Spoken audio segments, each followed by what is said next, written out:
Mendengar deru suara mesin mobil masuk pekarangan rumah, Ika yang sedang berada di dapur berlari ke ruang tamu sebelum menyibak gorden.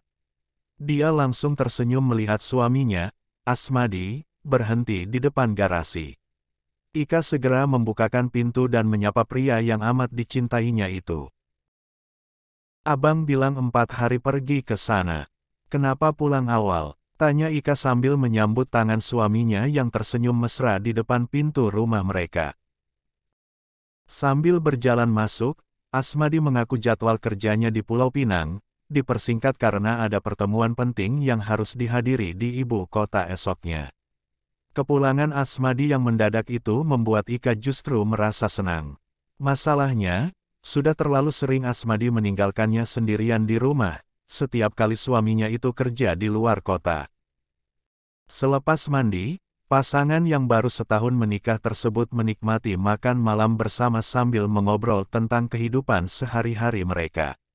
"Abang rindu sayang, sudah 2 hari tidak bertemu," ujar Asmadi manja sambil mencubit mesra pinggul Ika setelah mereka selesai makan malam. Sama seperti Asmadi, Ika juga mengungkapkan rasa rindu lantaran mereka hanya hidup berdua karena belum dikaruniai anak.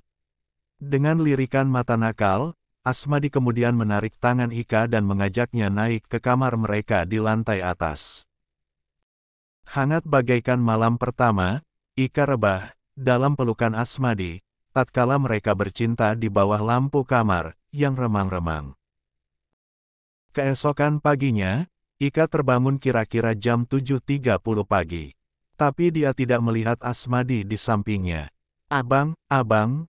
teriak Ika manja karena menyangka suaminya turun ke ruang tamu yang berada di lantai bawah.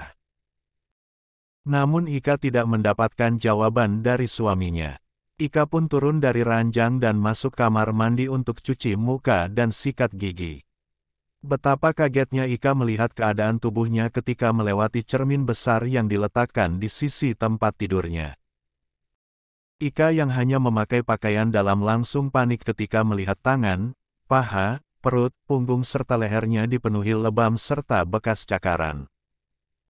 Lebih seramnya lagi, Ika baru menyadari terdapat bekas cakaran panjang yang mengeluarkan darah yang telah kering pada badannya.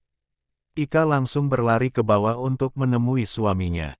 Namun Asmadi tidak kelihatan, bahkan mobilnya juga tidak ada. "Abang? Abang sekarang di mana? Badan aku lebam tiba-tiba, penuh dengan bekas luka," kata Ika menangis tak lama setelah menghubungi suaminya. Asmadi yang terkejut menerima panggilan itu segera meminta Ika untuk tenang. Asmadi mengatakan dia akan pulang pada hari itu juga. Mendengar kata-kata suaminya mau pulang hari itu, Ika justru balik terkejut.